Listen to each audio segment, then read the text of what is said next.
Welcome to another episode of Risk Takers and Trailblazers, the podcast where we delve into the stories of extraordinary women making waves in the insurance industry. I'm one of your hosts, Tanya, and I'm joined with Jen, Diane, and Helen. And today we do have a truly inspiring guest with us, and that is Christy Barsalou, the founder and CEO of the Insurtech called QuickFacts. With over 15 years of experience as an insurance broker and a decade spent in management perfecting operations and efficiencies, Christy has seen it all, from traditional brokerages to leading-edge digital environments. Known by her industry friends and colleagues as the insurance nerd, Christy took a bold step to pursue her dream, leading to the launch of QuickFacts. Today, we will delve into her career journey, the challenges she has faced while founding QuickFacts, and what makes her company unique. We'll also explore her innovative remote operations and the benefits of their Fridays off policies. So without further ado, let's welcome Christy to the show. Welcome, Christy. Thank you. Thank you for having me. This is great. So Christy, you're in Halifax and I'm in Halifax. So we're so lucky because we get to meet in person. And I will say I've known about QuickFacts for a little while now. And when we first launched the podcast, I heard from like several people were emailing me like, you have to have Christy on the podcast. And meeting you in person, you're just so genuine and down to earth, but like intelligent and all the characteristics I admire. And I think all of us know how rare it is and unique it is to have an Insurtech founder that's a woman. I think it's maybe 2% now that are women Insurtech founders. So I do like look up to you quite a bit, Christy. It's so impressive what you've been able to do. Well, thank you very much. That's a lot to take in, and I'm learning to take compliments better. So thank you. So I know you told me your story, which I just found like literally my jaw was dropping as Christy was telling me her story about her journey to founding QuickFacts. So I was hoping you could take a few minutes to tell us your story to how you got here. Yeah. So I'll start in the early days. So I didn't go to university. I didn't know what I wanted to do. I didn't have the capital to choose and not have something that I was passionate for. So I didn't know. So I just went into working and started working at a rental car company at a young age. Accelerated my career there, became a reservation supervisor, and got burnt out very quickly at a young age of 21. So decided to start looking for something else and applied at a local brokerage. And well, the rest is history. So I started there as a receptionist, passed my licensing exam, then went in to do their first rollover because we were a depopping facility. So learned a lot of my underwriting knowledge from that, going through that experience because they had a large book with facility. So I was able to go through all of that, did data entry, sales, service, you name it, and as you highlighted, operations. And I remember starting, it was 6 months in, and the brokerage wanted me to start training our new people. And I was like, I don't think so. I don't know what I'm doing. I barely know what sewer backup means. How am I supposed to train anybody to do? So I didn't, and then instantly regretted it. And then the next person we hired, I started training and then moved into management pretty quickly. So yeah, I started managing at our brokerage at a very young age, which didn't really happen for a young female. I learned later on. So I started managing our brokerage around the age of 25, I want to say, and then kind of kept going. And then, yeah, I got very involved with our young broker network here in Halifax. And then we got even more passionate about our industry, the people that are in our industry, and then joined the board of directors and did that up until I started QuickFacts. So yeah, that's a little bit about the journey and how I started in insurance and what I did while I was there. And then a big life event hit, which helped propel me to launch QuickFacts. So I was at a restaurant with a friend, enjoying a wonderful patio beer on a beautiful sunny day in Charlottetown. a large gust of wind came through the street, lifted up that patio umbrella, Mary Poppins style, and I got hit in the head with an umbrella. So pretty crazy story. I'm okay. That restaurant now secures their umbrellas much more safely. So that's great. But what it did is it took me away from being at my office with my team. And all I could think about while I was recovering was, how are they going to know to do this? Who are they asking the questions to? How are they going to find this? How are they going to do that? And that's all that was going through my head as I'm trying to recover, and decided there's got to be a better way. Like, this is not sustainable for brokers to learn this way. And it's not how they're going to get job satisfaction. Like, nobody wants to ask me how to do something all day long for every one of their customers.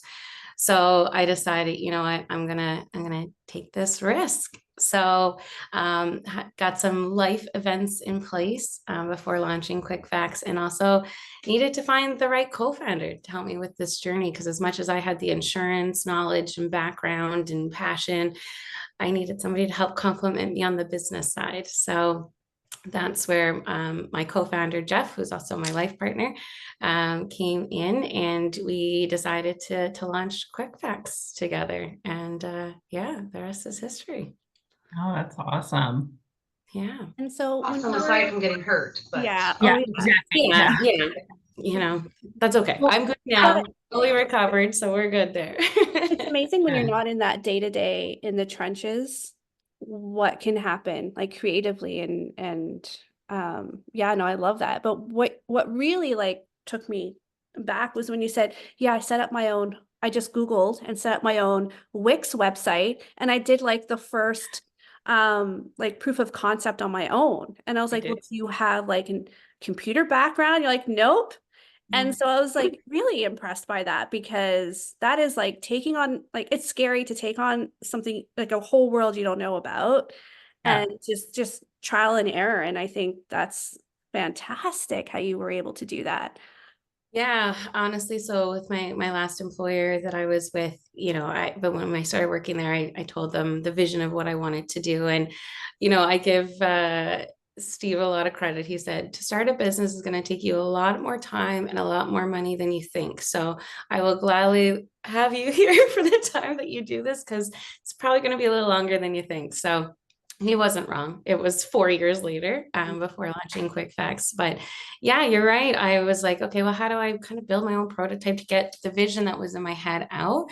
And yeah, I built it on a Wix site and did that in my own spare time, and then got the team to start using that, and figured out where things were falling short, what needed to be better, and then definitely how to scale that, because what I built was not scalable on that platform. But yeah, not having any technical skills and just researching and Googling, and like, that's the world we live in now. You can learn how to do anything online, really. So really kind of tapping into that, and being able to bring the first vision to life. Yeah. Yeah. How old is QuickFacts? So we launched in December of 2020 officially.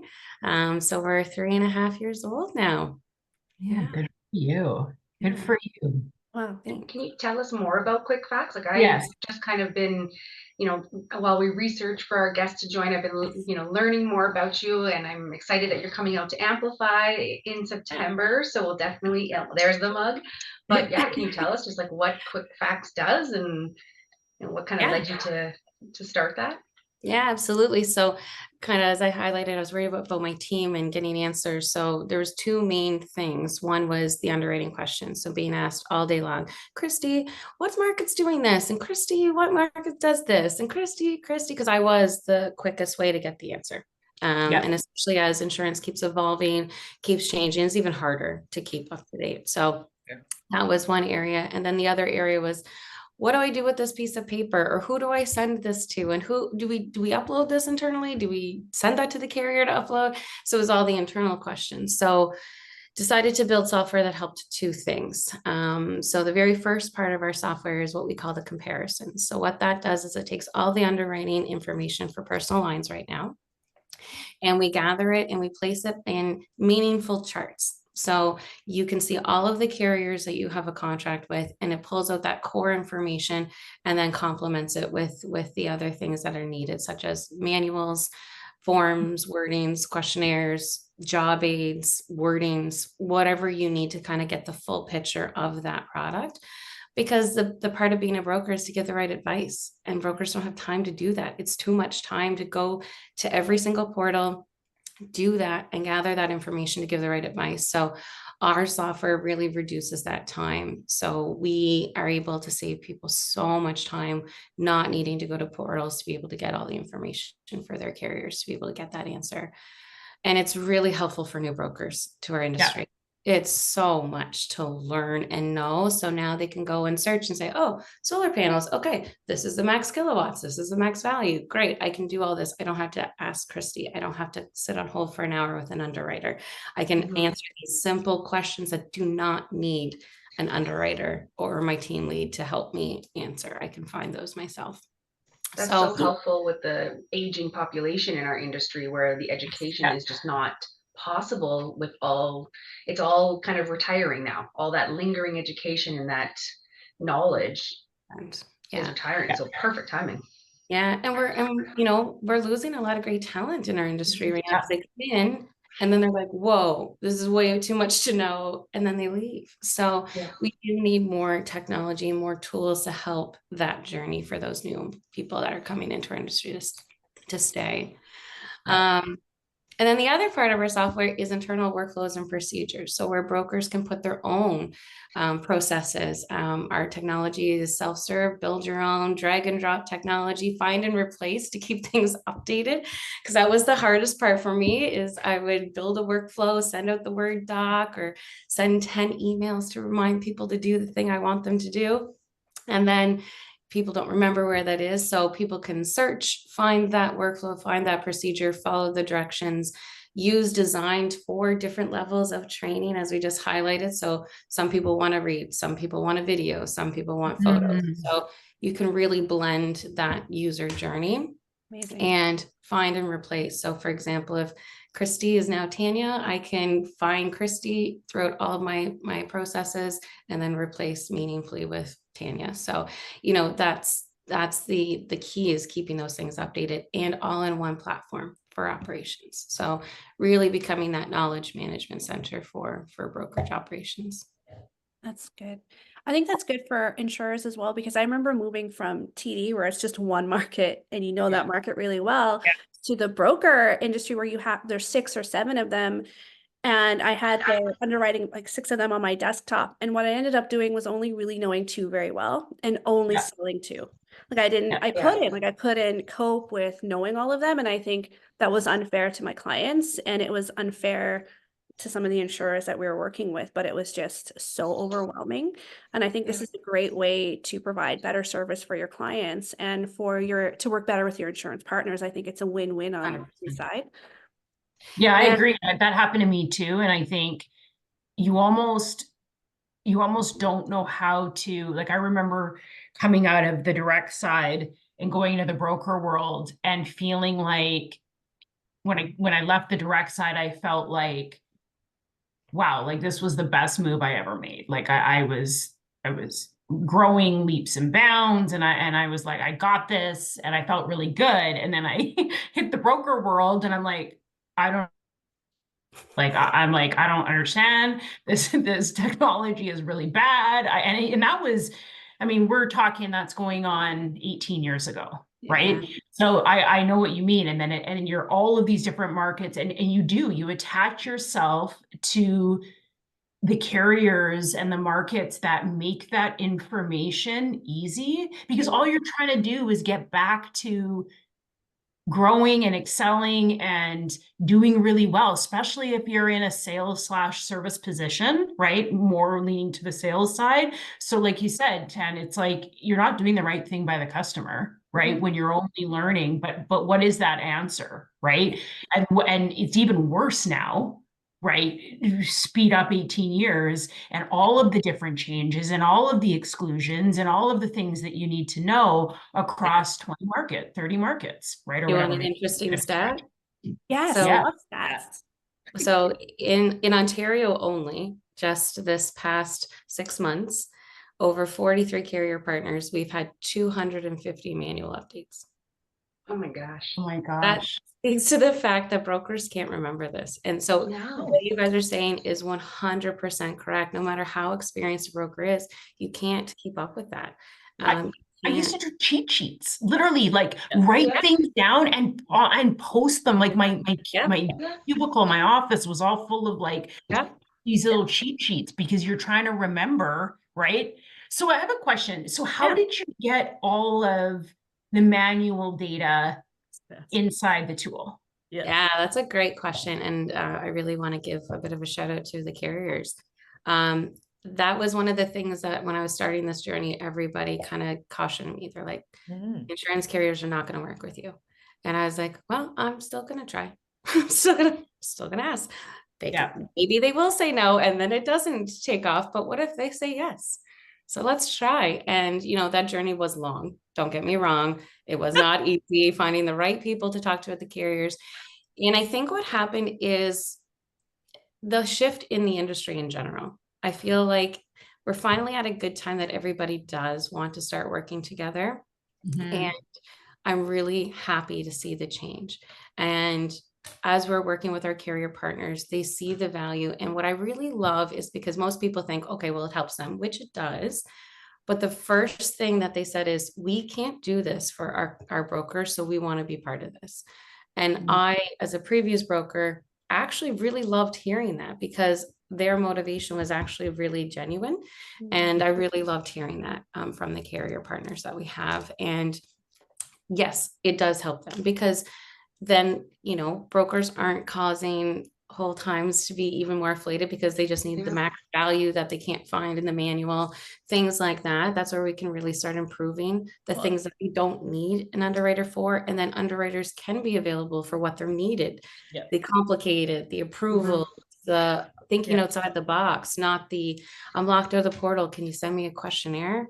That's not what underwriting should be for. So it's almost like two things when Jen said, her cubicle used to be covered with the post-it notes and all of that. All of ours were. Well, perfect storm and a silver lining is you said you launched in December 2020. Well, wasn't there a pandemic in and around this time frame? So how about talk about everything aligning? Because we're now shifting to everyone working from home. So gone are your cheat sheets, unless you all take them home and they're all in your bedroom. Or kitchen table, wherever we were all propped up for the first 6 months. So it actually, the silver lining really helped you in this aspect to propel it. To say, okay, look, here is truly the added value and the added need for this because your staff are now going to work from home. From a carrier perspective, there's so much else going on from a call volume. Why don't we help each other and build out this, new way to work, right? Find the information faster. Yeah. Well, I think it's fascinating on so many levels because there's so many. So Christy, we run broker marketing for the insurance industry as well as with carriers. And there's so many golden nuggets, like from a positive perspective, like it's getting the information, but what is that? It's helping you sell better. It's helping you service your customer better. It's helping your marketing department find things that they can attach to and promote, right? Absolutely. Half the time I'm asking my brokers, after we go through personas and buyer persona and all that type of stuff, I just send me the wordings, and I know how to pluck out those really golden things out of there that we can then use in messaging and creative and to go and get the right target audience, right? So it's fascinating on all levels. I think also, like we've already touched on, I'm super passionate. I mean, even though I'm on the marketing side of the world, but getting younger people into this industry and keeping them here, right? It's such a pillar and it's a great career and you almost don't realize, how good it is until you are way older, right? But and I think we have to enable them. We have to teach them. There's a reason why, I mean, again, broad strokes comparison here, but there is a reason why the directs are successful. Now, I think they can't keep, it's harder for them to keep people beyond the 3-year mark. But I mean, honestly, like you're getting into those environments and you are trained to the point where, you know, you almost have to be like, you have to mess it up pretty bad to mess up. If you know what I mean? So how do we bring, I've always think that is a big passion play in the broker world, right? Keep these people in here, keep them growing. And yeah, we're going to have to, because the industry's on a massive brink of It isn't. retirement. Kind of circle back to your COVID comment. You're right. COVID is what accelerated this and gave me maybe the confidence that I was lacking. Because I want to kind of talk about that for the future generation, and knowing that, you know, things sometimes you doubt yourself. And especially the point of my life that I was in, I was single at the time. Me and my husband were not married yet. So I was single income coming into my place, and, you know, took a chance and quit my job to start this. But what really motivated me is that I saw what my prototype did at the brokerage that I was working at. We were already a remote company at that point, because we were the first digital brokerage in Atlantic Canada. So I had already kind of perfected that there, and this tool really helped with that dynamic. So as COVID hit, and now I'm in virtual meetings for our IBANs meetings, and hearing other brokerage owners with the struggle that everybody's home, I'm sitting there going, oh man, I have something that can help the greater population. I should really do this and take a risk. And that was really hard, because, you know, in your mind, it's like, well, what if I fail? What if it doesn't work? What if it doesn't work? And then in my mind, I said, we are in such an amazing industry. If this doesn't work, I will get a job in seconds. So I gotta take a risk, or I will forever regret this the rest of my life. So, yeah. So that's what COVID helped propel. So yeah. So definitely. It definitely changed a lot of things. Right. So, and we always focus sometimes on the negative. So it's amazing to be able to celebrate that you found something out of it. And I'm sure we all found something out of it, just differently. But recognizing that is truly amazing. Yeah. So Christy, walk us through it. For anyone out there who's like, I want to do this, I want to take a risk. So you quit your job. And then what happened? So what were the steps like? Because I hear that all the time. I quit my job and started this business. I'm like, what did you do? How did you do it?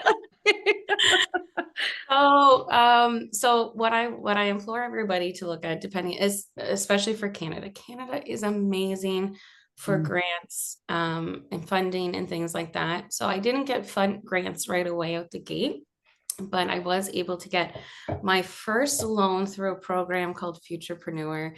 And it was a loan for people under 40, which I was at the time, thankfully squeezed under the wire. But it was just enough capital to really kind of take me to the next level. And then I did secure my early adopter customers as well, and started doing some more project work than what this solution we have now.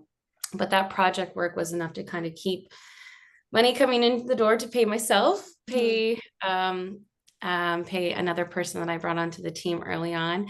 And then from there, as we started building out the right technology we needed, that's where we needed more capital coming in the door, and then started the whole fundraising journey. So this is what I had absolutely no idea about. So I'll kind of dive into that and kind of condense it a little bit. But yes, what I would say is accelerator programs. Huge, do them. I remember the first time there was one for women in tech here in Nova Scotia through the Center of Women in Business. And my co-founder saw it and he said, I think this will be really good for you. And it was 2 Tuesdays a month for 4 hours a day. And I was like, I don't got time for this. I'm so busy. And he's like, I think it would be good for you, because a lot of things you don't feel confident in this course is going over. And I think it'd be really helpful. So he's like, oh, fine. Okay, I'll do it.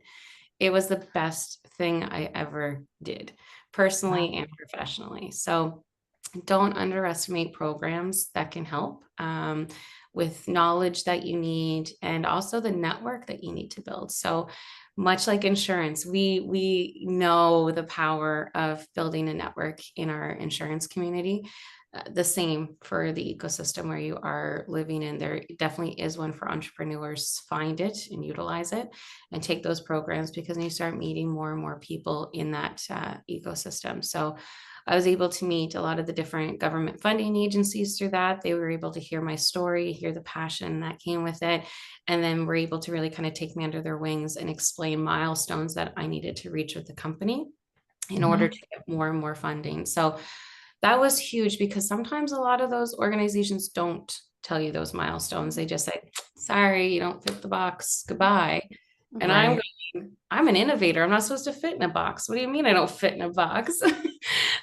So it was great that I was able to find the right person in that organization to say, okay, what we mean by you don't fit is you need to do X, Y, Z with your company. Once you're at Z, then we can do this. We can do these grants. We can work with you this way. And that was huge, because I am very much a task driven person to say, okay, what's the next thing? What's the next thing? What's the next thing? And then I can execute. So that was really changing for me. So I say for anybody out there, take any accelerator program that fits the type of business that you're looking to build, because it will really help you, whether it is funding or the soft skills that you need. Learning cash flows and projections. Once again, things that were not my skill sets that I had to learn very quickly for the business. So definitely recommend doing those things. So that was the first thing. And then, yeah, once you start figuring out the government funding, there's lots out there, even for employees, especially for employees. There's a lot of student programs that you can leverage government funding for that to help cover costs of student employment. And then even employees. And that's how we were able to grow our team, because as a tech company, you need the people before you get the product. And that's always the tricky part, why we need to raise capital before you can really kind of get the business going. So yes, that was the first little bit. And then we really needed more capital to get more people and actually build the software that we needed, because one of the challenges we faced was trying to outsource our technology, because as we highlighted, I am not a technical background founder. So we failed miserably at outsourcing our tech. So really wanted to bring that internal. So needed to raise some capital. So I'll talk a little bit about my fundraising journey. So it started with a friends and family round. That's terrifying. I'm going to just be very honest about that. Asking people that you know to give you money for your company at a very early stage is very nerve-wracking. But once again, just being able to really explain the passion, explain what you're going to do, be able to communicate that well. And it's also a great intro into bigger conversations. You're going to have to ask for bigger check sizes later on. So it's a great way to get that practice run with people that you know and believe in what you're doing. So we were able to do our friends and family raise, accomplish that. And then we needed to do our seed raise. So what I recommend anybody going through this journey, start earlier. It's not a lie. It will take you a year to fundraise. So definitely do that.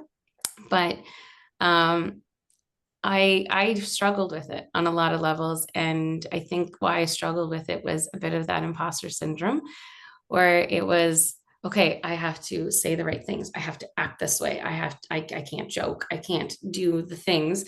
And I'm a very happy, lighthearted person. And sometimes I use humor when I'm nervous because that's who I am.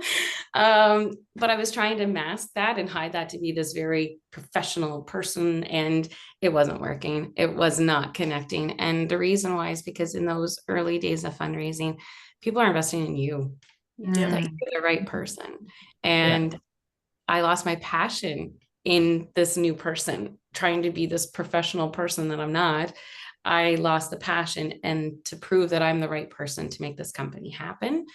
So once I finally had that light bulb moment, I changed and then got more confidence as well. So it's not only just that. Yeah. I have a question. Can I ask what, or do you remember what moment that was that you were like, that self-awareness to go, okay, that something's not jiving? Like, was it something somebody said that said, hey, if you'd been, you know, smiling more or brought more personality? Because we talk about this often, is I totally agree and can empathize and love it. Because if you're not yourself, who's gonna buy and who's gonna invest in you? You're not gonna invest in yourself. So I'm just curious to know if there was that one, was it a comment? Was it someone's look? Was it just something that you're like, wait a minute, something's not right? I think it was two things. So definitely the looks for sure, or the lack of interest, I want to say.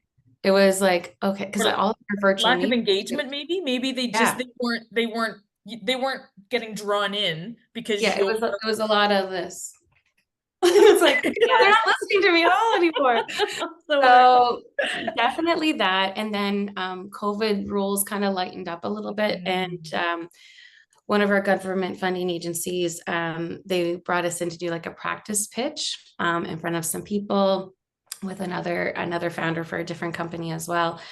And it was in that moment where they were trying to like give me all this advice and all the things. And I'm like, this just doesn't feel right. This doesn't really, and even though all that advice was very, very helpful and very good intentioned, I was like, no, this isn't my story anymore. Like I've lost the story and now I've lost me. I need to change. So and I think with the COVID piece too, forgetting that for a second, but putting that back into the mix of what made you successful is you are now presenting, I'm going to assume for sec, very virtually for probably 90% of this where you're asking for money.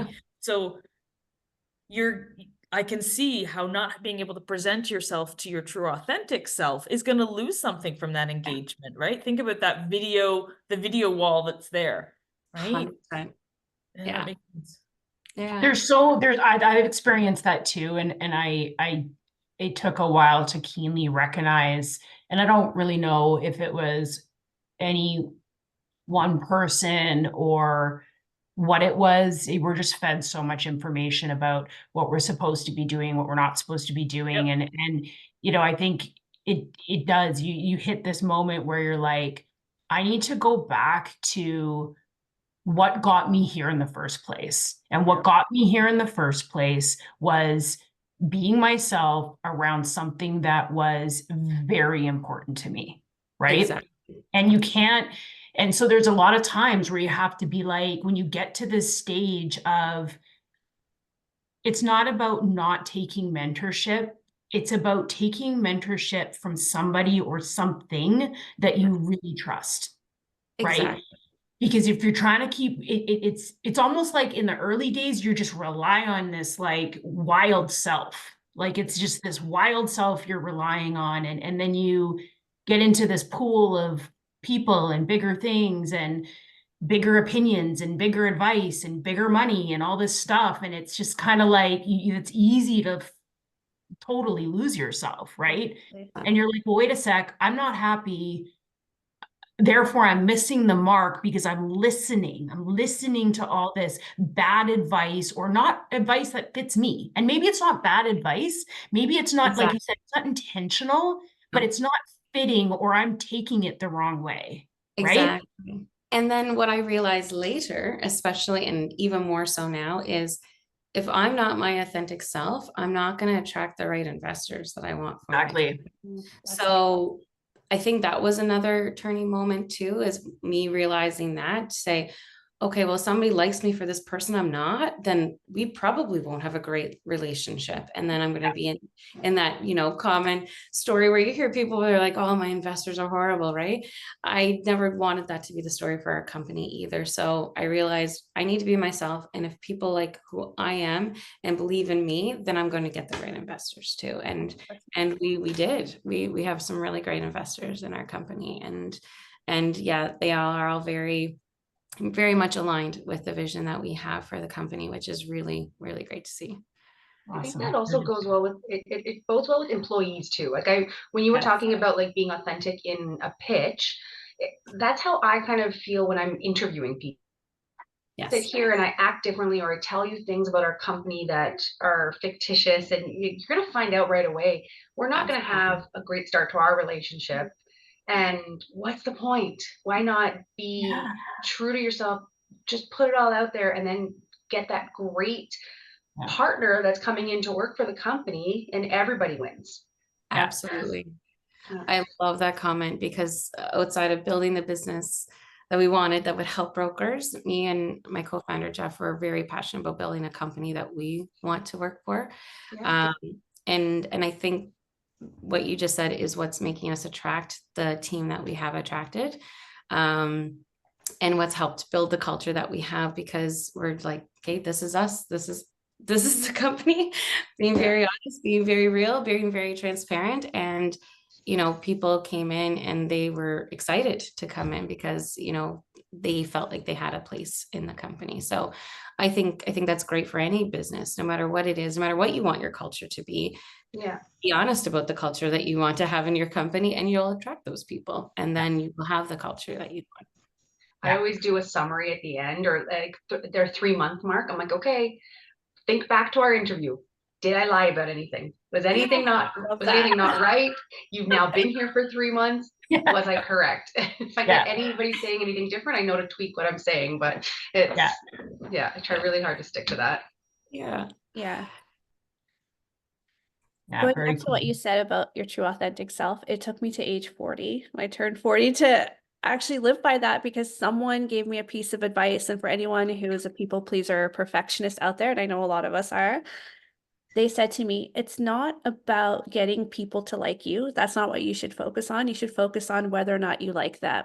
And it had never occurred to me. I was like, oh, and it was like, it took me to age 40 to realize, yeah, actually it is about whether or not I want to pursue a relationship with you, and not so focus on, did I say the right thing? Did I act the right way? Do they like me? It's like, if they like you, like, you know what I mean? It's like, blew my mind. And it does change your life when you accept that. It really does. And it opens doors. So I agree with you. It took me to 40 to learn all of these things as well.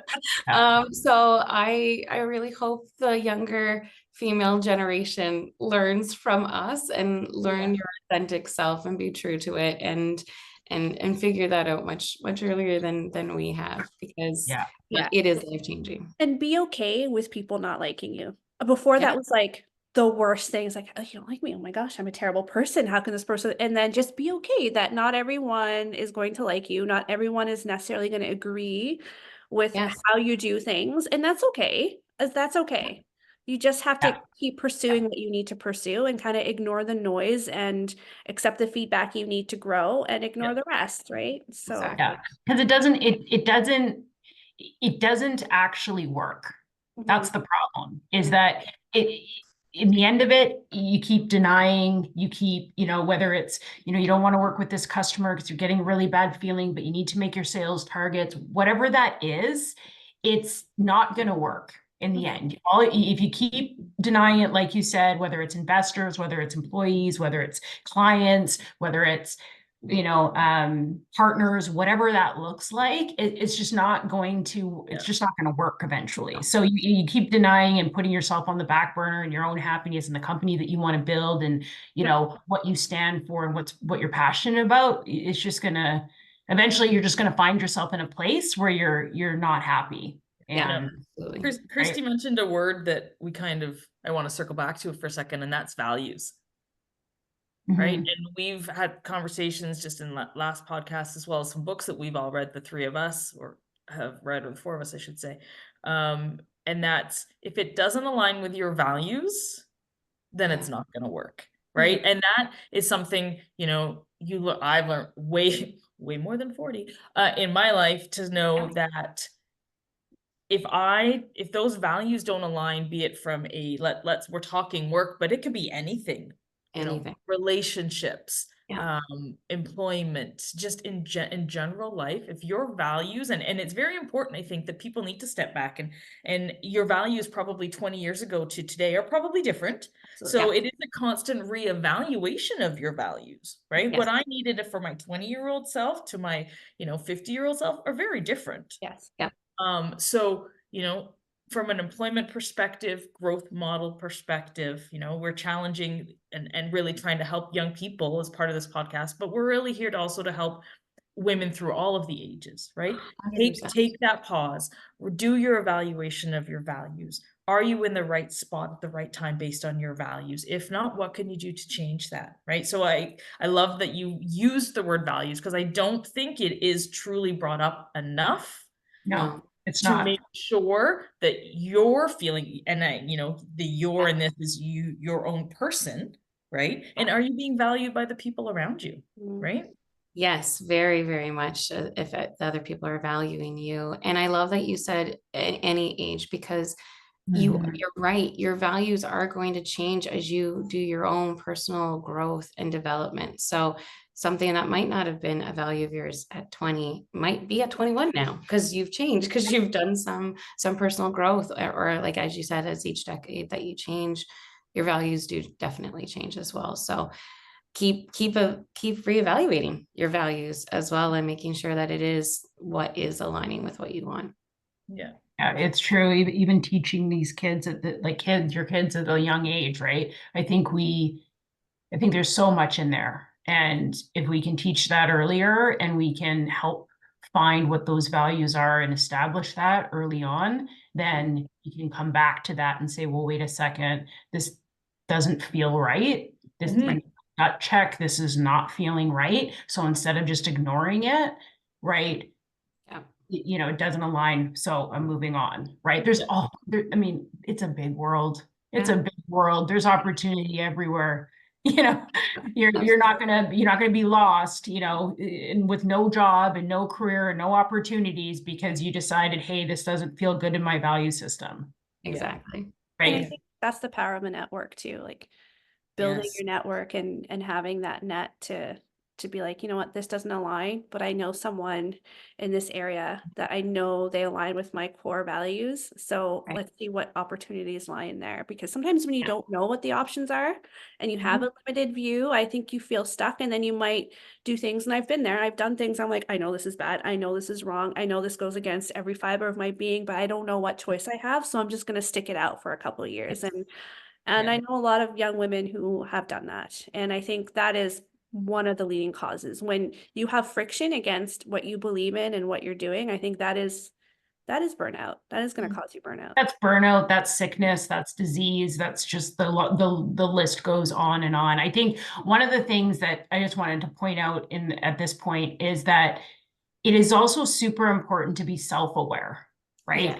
And really reflect in a non-emotional way. And even if you're, so it takes time to do that, right? I won't get into the story because for me, it's too personal, but I have been in situations where, personal things are going on and clients, people responding in a way that it didn't feel good to me, right? But I really had to force myself to say, is this just because this is a terrible, terrible thing that happened and you're trying to get through it?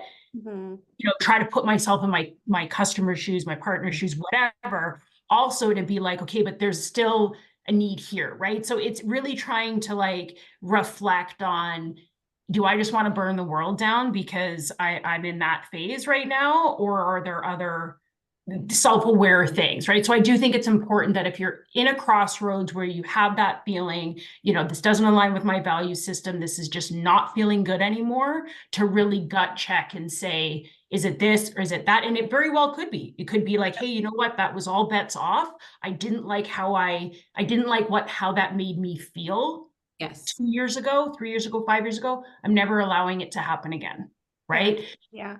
Yeah. And I think that's a great thing what you just said there too, is because we've all been there, and there'll be another moment where we get there again. So instead of beating ourselves up about it, is saying exactly what you just said. What do I learn from this? How do I never want to feel this way again? And then learning from that moment and then applying that for the next situation, because we're not perfect. None of us are perfect. So I'm learning. Exactly. Very okay. And that's what I want every woman, man, human out there to know, is that you're going to make mistakes, but it's what you learn from it for the next time to not be in that same position that you were in before. And that's the resilience. I just want to say, sorry. I was going to say that going through a bad experience and what can I learn from it? How can I get what can I do better? I think that's where you really learn to build those resilience, that growth mindset. It's crucial. Yeah, absolutely. And one thing that I want to pull out of your experience and history, everything we're talking about, is that networking piece. And you spent time on the IBAN's board and then with the Young Broker Network. I don't think young people entering our industry really realize how beneficial it is to be a part of that network. I mean, I was on the PYB, so the Alberta chapter, and the people that I met, you have fun, yes, and you meet people that are your age and in the industry, and you get that camaraderie, but I still am friends with them. And we're talking, 20 years later, and I've been able to reach out and say, what have you done in this situation? What are you doing at your company now? Like, we're on committees together now. It builds this network that you can grow with and grow up with, really. Yes, And grow up with. Yeah, 100%. And it's kind of funny because now with my co-founder, when we go to all the different provinces and it's people running up, be like, Rusty, I haven't seen you. And he's like, how do you know somebody in Manitoba? It's like, because it's the Young Broker Network. And I was, and while I was on the board, both Young Broker and the IBAN's board, I also went to Hill Day and got to meet everybody across the country. And it is so valuable. Much like you said, yes, you are going to have a lot of fun in the early days building those relationships, but those relationships become very key. I was just at the Young Broker Convention in Ontario, and the panel, Tracy Boland, she was the one that said, she's like, these are the future leaders. So then, much like you said, this is who you're going to be talking to. This is who you're going to be going and doing your advocating with to make better situations for brokers, whether it be to the carriers, to the government, whoever. So those relationships you start at that early age are going to be hugely instrumental later on in your career. And I don't even think we knew. So this is a good segue into what we were talking about before we started this session. Was like, I don't even think we knew back then that's what we were doing. That's what I'm saying is, like, I met my husband at work. Some of my best friends of all time that came to my wedding. I'm actually meeting somebody for lunch today that was at my wedding 18 years ago, and we ran into each other at IBAA, and it was like this goosebump moment. We hadn't seen each other. Life happens. So I don't even think it was what we weren't even conscious of it, when we were doing all these things. And I think that is the beautiful thing. And I worry, I worry about the post-COVID, and no one really has the full answer. And yes, there's things we can put in place, and we're all doing those things, and maybe it will, maybe I'm worrying for nothing, right?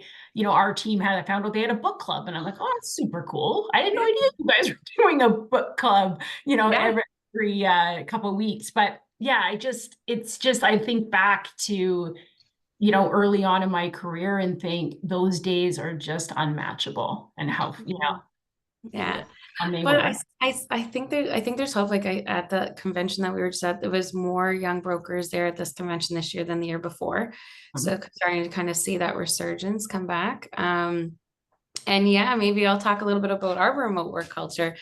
Much like you just said, they have a book club, they have a general channel where they talk about ramen noodles, like K-pop, you name it.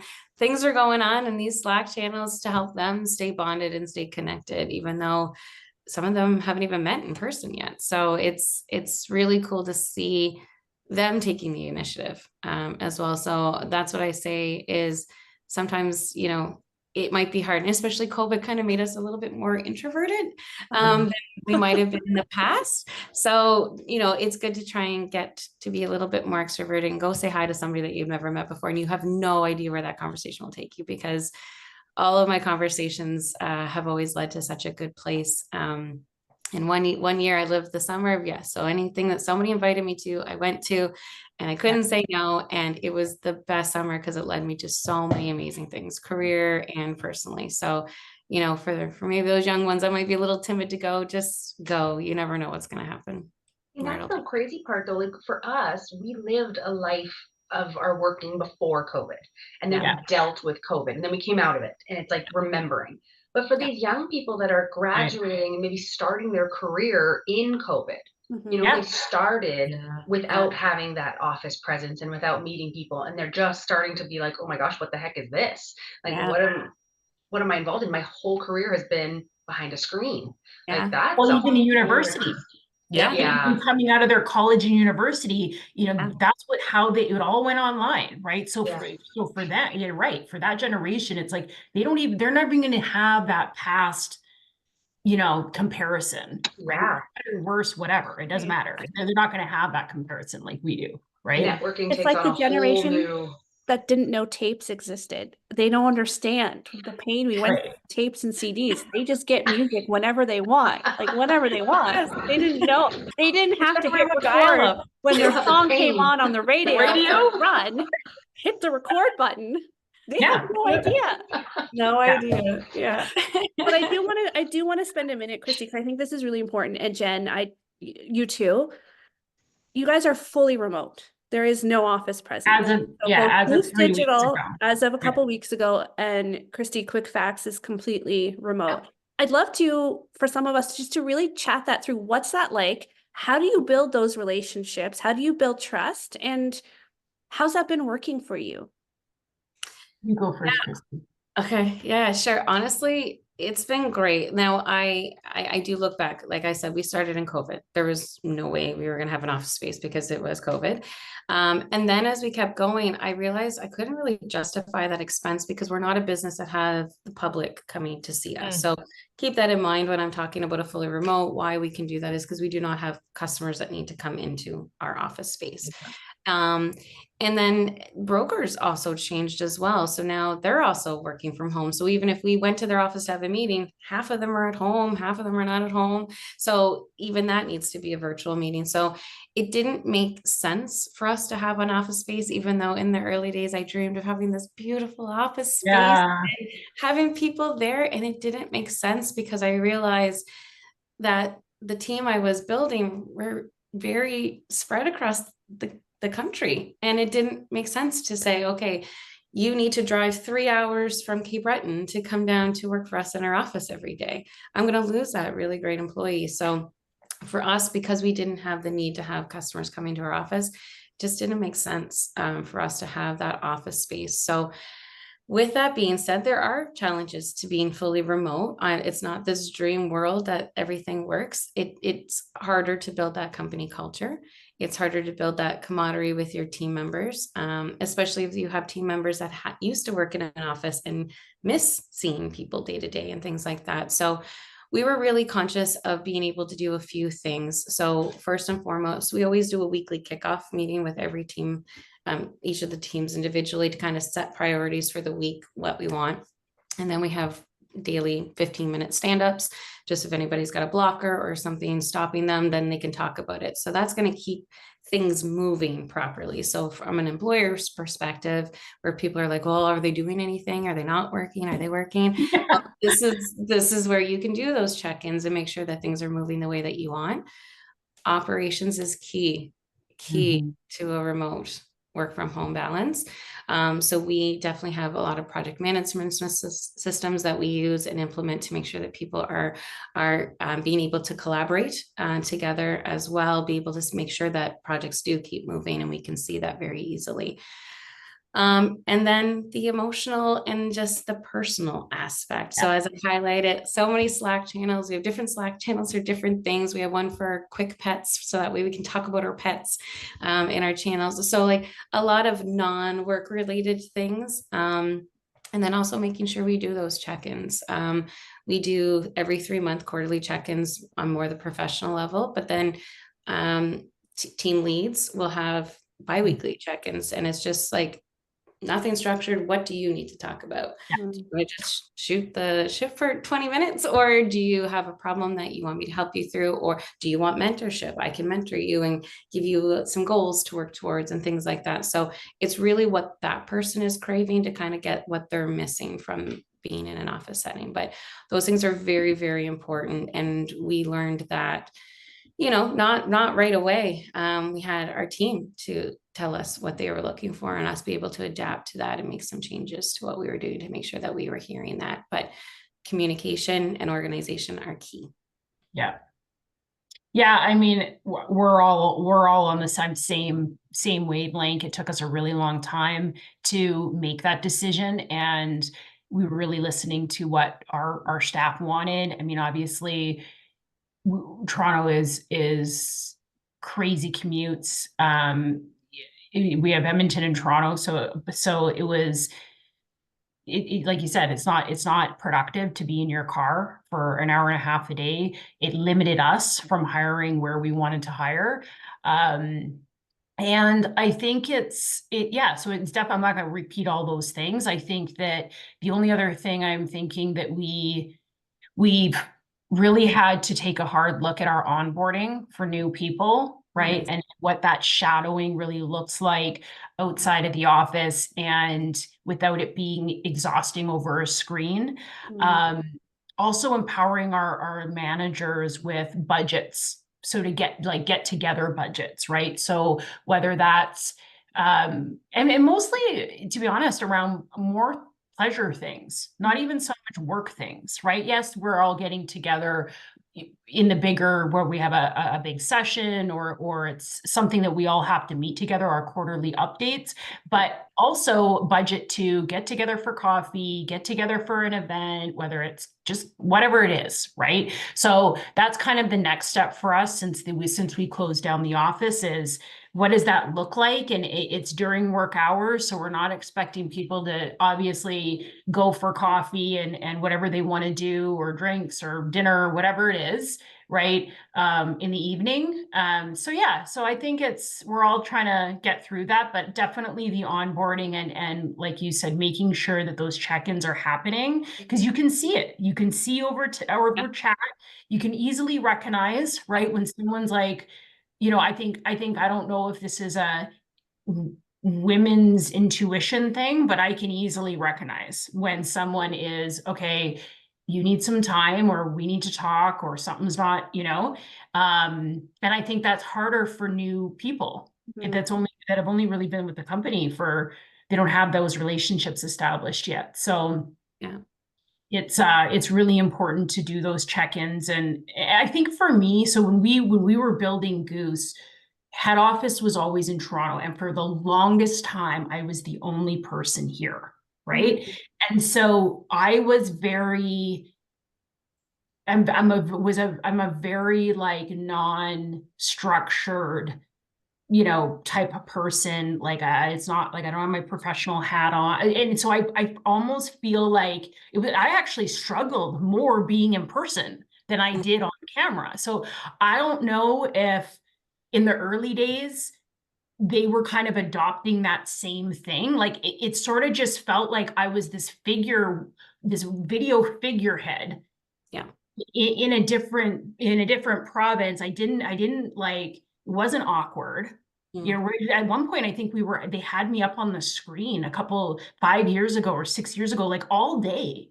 And I'd like go to get my coffee. It was all weird. Anyways, I wonder if like just that kind of seeped in and they're kind of like, well, I don't know, it feels like Jen's here. Yeah. Sometimes I would go to the office and be like, I feel like we've met, and they'll be like, no, this is the first time we're meeting face to face. So I don't know, but I certainly struggled with not in person with my team and the company, but if it was clients or I was holding a meeting, that was a lot harder for me because I've been holding meetings online for up to that point 5 years. I did the exact opposite of what you're saying, because I was in the traditional brokerage model. I was in Calgary. If I saw a client, I was always face to face. I was always, my meetings with carriers were always face to face. I took 2.5 years off over COVID, 2 mat leaves, and kind of blipped over all of that. I never had to work on a video. When I came back, I'm like, you want me to talk in this box? Like, what's happening? Do I look okay? Like, is it like, it was so uncomfortable for me to do video calls. I hated it. Especially if you're someone like me, I need to read people's body language and facial expressions to really understand what they're trying to say. And I didn't realize about myself until we went like completely online, where it's like they're saying one thing, but I can't actually assess if they mean something else because I can't read their body language. And so it's funny what you don't realize how much of the other signal you need when you're communicating. I do want to talk about QuickFacts' cool thing, because so today I took Friday off. I took Friday off to clean my house without my kids here, because I just can't keep up when I'm trying to take care of a toddler and clean up the house. But QuickFacts has a 4-day work week, which is like it's the dream. I talk about it with my team. I talk about it with peers. I'm like, could you imagine what life would be like if you had one extra day a week?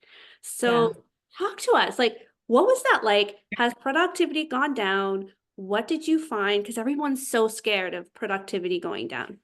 Everybody is. So what I'll say is that Jeff and I knew we wanted this to be a thing for our company, but we also knew the bigger our company got, the harder it would be to change the company structure. So I do empathize with larger companies to make the change, because it's not just as simple as, okay, everybody's got Friday off, have fun.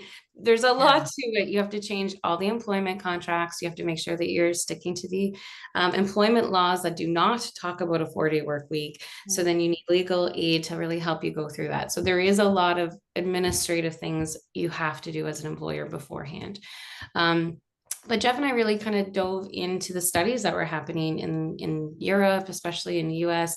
And the studies showed that by losing one full day of work, you lost 5% of productivity. That's all that you really lost.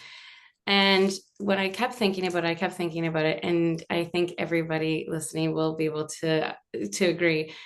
Think about Friday afternoon in any office, anywhere. How much work is really getting done? I'm sure, yes, I know some deals are happening. I know some things are happening, but the majority, how many people are just like, I'm just gonna kind of pass the day away because I want to get out of here at 4:30 and go do my weekend thing. So there's a lot of that happens. And then on the opposite, Monday, everybody gets the Monday scaries. And then Monday, it's like, all right, I gotta go get my coffee and I'll go see how Shelly's weekend was. And then, oh, it's already 11 o'clock on Monday morning. So there is a lot of that happens in an organization, right? So with our team, I'm very passionate about asking, how has the 4-day work week impacted your life? And it's more than just, oh, great, I get a Friday off. So yes, there is very much like you said, Tanya, that they're like, I get to do all my errands on Friday, and then I get to do everything to relax Saturday and Sunday. And that's kind of the majority of what's happening for the team. But because of that, what they say is that they come back refreshed and excited Monday morning, because their weekend seems so long that they're actually excited to come back to work Monday morning. So that's been a big thing from the team's input. And then it's also had bigger impacts than I ever thought. So, without getting too deep and personal, but there's somebody on our team who's having issues with a family member being sick. They have their own family. So Fridays they go and relieve their father and help them with that issue that they're facing. So something on such a bigger scale that I didn't even really think would be so impactful to somebody's life. And even too, just like our development team, like they used to work 7 days a week, 12-hour days, and now they get to actually spend time with their children that they never had before. So these really life impacting things. And because of those life impacting things, the employees really do work very hard. So productivity really hasn't changed for us being our 4-day work week company.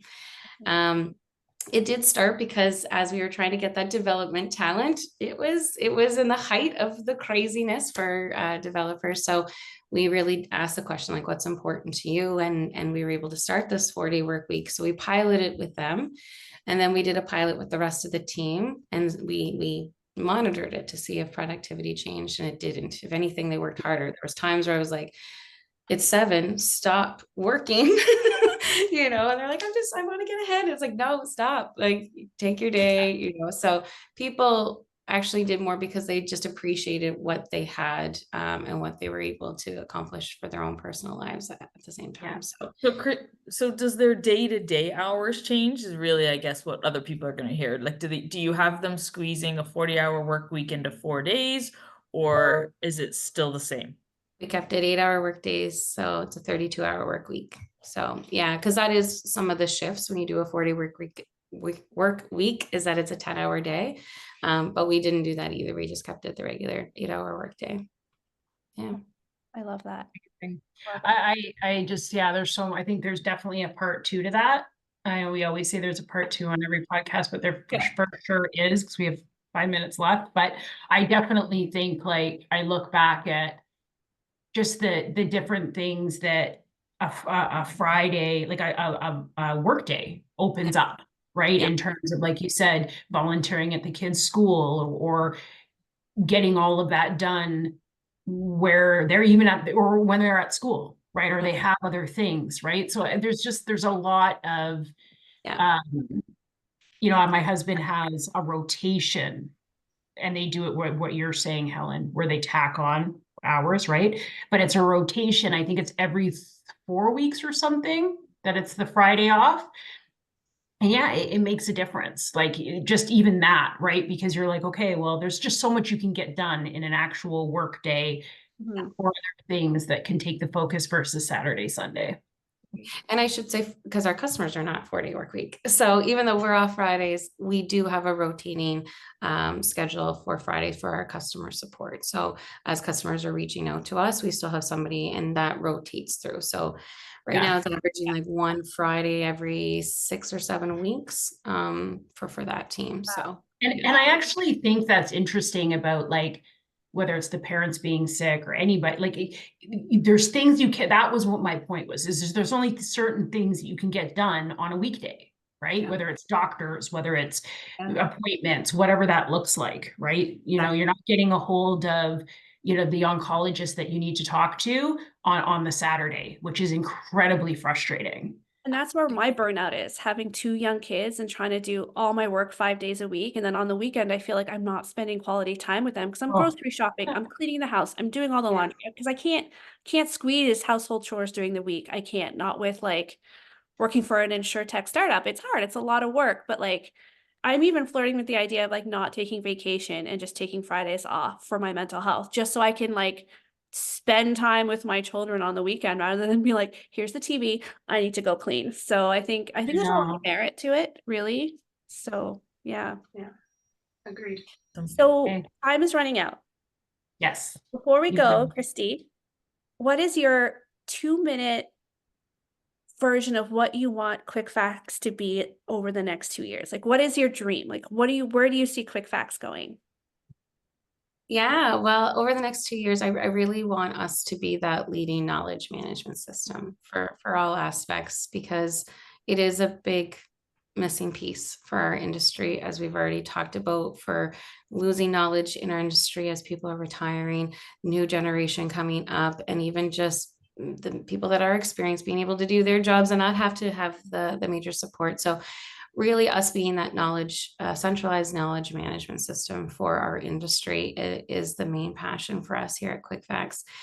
And, just really listening to what our customers are saying. We've always been a heavy feedback oriented company that listens to our customers and everybody at our customer level, whether it is the principal or the front end user, and sometimes more of those front end users. So because they're the ones living that day to day, and they're the ones that are really identifying those true pain points. So finding what the pain points are for brokers around knowledge, and being able to bring more and more solutions, because this is great and what we're doing is amazing, but it's not where we're stopping. We'll keep growing, we'll keep evolving, but really being able to be that system that people trust for their knowledge. Amazing. I love it, Christy. Me too. It's amazing. I'm very excited that you're coming out and that we all get to see each other. Yes. And I hope you join us for our brunch, so we can all hang out. But yeah, it'll be so nice to see you in September. Yeah. And great. So I'm going to link QuickFacts below. I urge everyone to get a demo. It is really cool. Anybody who I know who has been using it, it's life-changing. And I wish I had something like that when I was a broker, because it is hard enough. And I think now more than ever, where speed is how you make the sale, having an easy way to search for things is key. So check out QuickFacts if you're listening. And Christy, thank you so much for coming on and telling us your journey. And yeah, we hope to have you back, and we'll do a little reunion in September where we all get to meet. Yeah. Great. Well, thanks so much, and have a great day, guys. Thank you. Thanks everybody for joining us. Bye. Bye.